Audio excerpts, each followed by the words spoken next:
In Madang today, the Deputy Prime Minister was very diplomatic.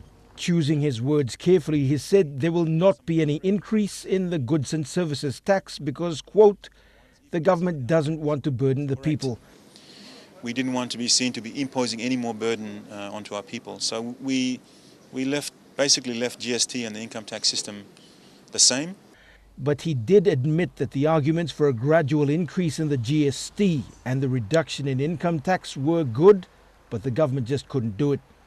We put a set of questions to him today. They were in relation to the 2015 recommendations by the Tax Review Committee to ease the tax burden on Papua New Guinea's small workforce of 400,000 and increase consumption tax in the form of GST.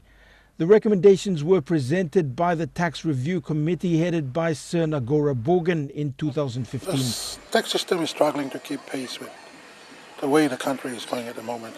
And the rationale is that instead of depending on just 400,000 people to shoulder the income tax burden, the net should be widened because nearly everyone pays GST in one form or another. We wanted very much to increase the tax-free threshold up to 20,000, but it just would have impacted too much on the revenue, which of course will affect government services.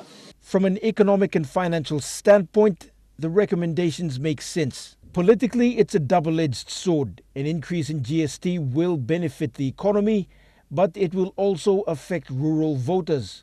And of course, rural voters speak the loudest during elections. The Deputy Prime Minister added that the focus is now on growing the economy and getting people who aren't in the formal tax system to pay taxes.